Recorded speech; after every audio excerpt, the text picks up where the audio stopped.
Baik, selamat malam Ibu. Perkenalkan nama saya Catherine Minggolan. Di sini saya akan menampilkan tugas video saya yang berjudul Pelatihan dan Pengembangan Sumber Daya Manusia atau Simulasi Pelaksanaan Pelatihan Singkat atau Mini Training.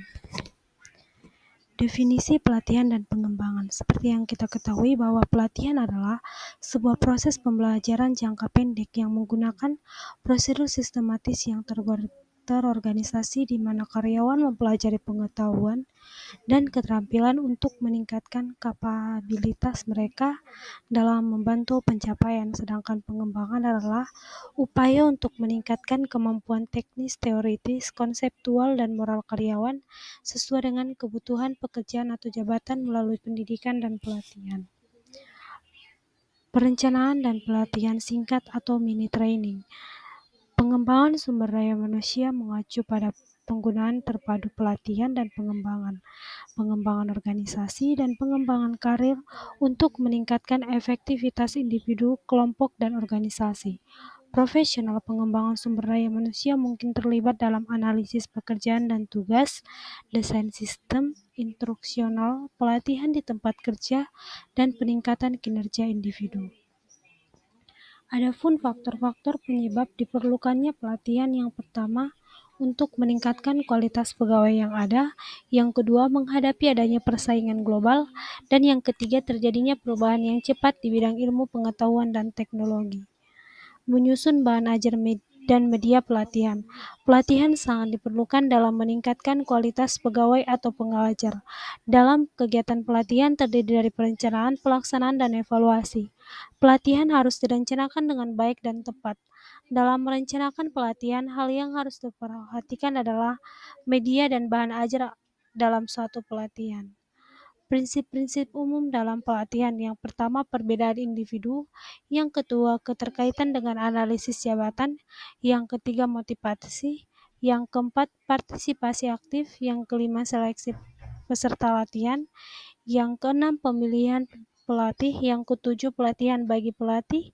Kedelapan, metode training. Dan yang kesembilan, prinsip pembelajaran. Adapun hal-hal yang dipertimbangkan saat menganalisis materi ajar, yang pertama, relevansi dengan kebutuhan peserta diklat. Yang kedua, manfaat bagi peserta. Yang ketiga, struktur keilmuan. Keempat, berbagai sumber belajar yang relevan dan terpercaya. Yang kelima, alokasi waktu. Ada dua jenis hubungan interpersonal yang digunakan untuk mengembangkan karyawan. Yang pertama itu mentoring atau pembimbing, adalah karyawan senior yang berpengalaman dan produktif yang membantu mengembangkan karyawan yang kurang berpengalaman. Yang kedua, pembina atau pelatih, adalah rekan kerja atau manajer yang bekerja dengan karyawan untuk memotivasi mereka, membantu mereka mengembangkan keterampilan, dan memberikan penguatan dan umpan balik.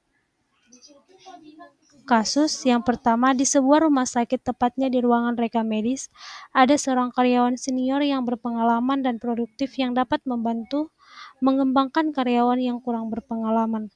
Berdasarkan kasus merupakan contoh sikap seseorang. Jawabannya adalah A. Pembimbing dan mentoring. Karena mentoring atau pembimbing adalah karyawan senior yang berpengalaman dan produktif yang membantu mengembangkan karyawan yang kurang berpengalaman atau anak didik.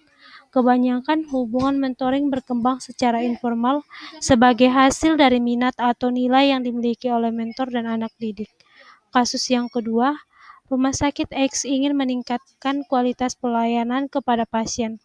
Untuk itu, rumah sakit tersebut berencana mengadakan pelatihan atau singkat mini training untuk staf medis dan non-medis. Pelatihan ini bertujuan untuk meningkatkan kemampuan staf dalam memberikan pelayanan yang berkualitas dan memenuhi standar keselamatan pasien. Apa yang harus dilakukan oleh rumah sakit untuk memastikan bahwa pelatihan singkat atau mini training tersebut efektif dan berhasil? Jawabannya adalah C. Mengadakan pelatihan singkat atau mini training untuk semua staf baik medis maupun non-medis, karena mengadakan pelatihan singkat ini dapat memastikan bahwa semua staf memiliki kemampuan yang sama dalam memberikan pelayanan yang berkualitas dan memenuhi standar keselamatan pasien. Dengan demikian, rumah sakit ini dapat meningkatkan kualitas pelayanan kepada pasien secara keseluruhan. Baik, sekian yang bisa saya sampaikan. Saya ucapkan terima kasih.